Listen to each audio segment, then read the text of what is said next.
10 octobre 2016, il est environ 11h15. Le train voyageur 152 Intercity de la compagnie Camrail quitte la gare de Yaoundé. Composé d'une locomotive tracton, 16 wagons et un fourgon à bagages à destination de Douala, le train a son bord près de 1200 passagers. Quelques heures après son départ, le train déraille à mi-chemin, précisément à proximité de la gare d'Ezeka, dans la région du centre. Il est 13h30. Une quinzaine de wagons se renversent, tandis que 4 autres basculent dans le ravin. À l'annonce de cette catastrophe, les images font le tour du monde et suscitent une vive émotion. Les autorités camerounaises prennent aussitôt des mesures pour venir en aide aux victimes pour une prise en charge rapide. La plupart sont conduits à l'hôpital de district d'Ezeka. Côté bilan, les chiffres officiels font état de 82 personnes décédées, des disparus et plus de 600 blessés graves. 8 ans après le drame, des citoyens camerounais gardent des souvenirs douloureux de cette journée qui a bouleversé la vie des familles. Mon beau-frère qui était là, oui. Nous on ne savait pas qui va vivre. Bon, Dieu avait aidé qui vit.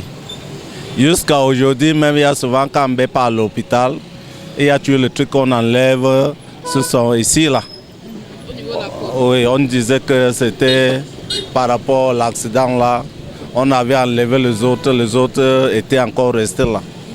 Oui, même là où on parle là, demain tu vas comprendre qu'il y a à l'hôpital à cause de l'endroit là. Oui, l'accident d'Ezeka me rappelle l'accident de la copine à ma belle-mère. Elle était dans ce train il y a 8 ans aujourd'hui. Elle partait faire ses achats et puis vendre, comme elle vend les habits, elle partait souvent vendre les habits. Au retour, elle a donc fait l'accident. Il y avait eu, on appelle ça comment, décalage là. Voilà. Donc, le train avait déraillé ce jour et elle a suivi une opération en Turquie parce qu'elle avait eu mal à la tête ce jour. Et l'opération s'était bien passée et elle est rentrée. Voilà, elle s'appelle Christine. D'autres, par contre, disent avoir oublié ce triste souvenir. En fait, bon, moi, ça n'évoque particulièrement pas de souvenirs. Mais sauf qu'en ce jour-là, je me souviens quand même que ma mère était en déplacement. Et qu'en cours de déplacement, elle a mis long. Quand elle est revenue, on lui a posé la question de savoir pourquoi est-ce qu'elle a mis long.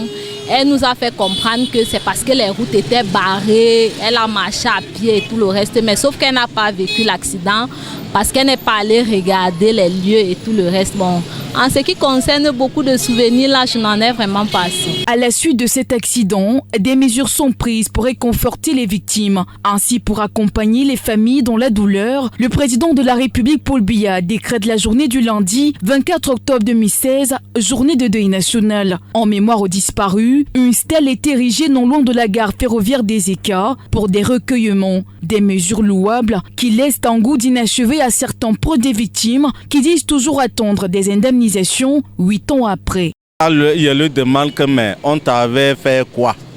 On t'avait fait quoi? Lorsqu'il travaille avec le blanc, bon, lui il avait dit son société se prendrait en charge de lui.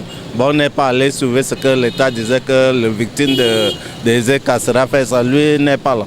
Elle n'a rien reçu. Malgré qu'il avait dit qu'il avait écrit son nom, elle n'a rien reçu.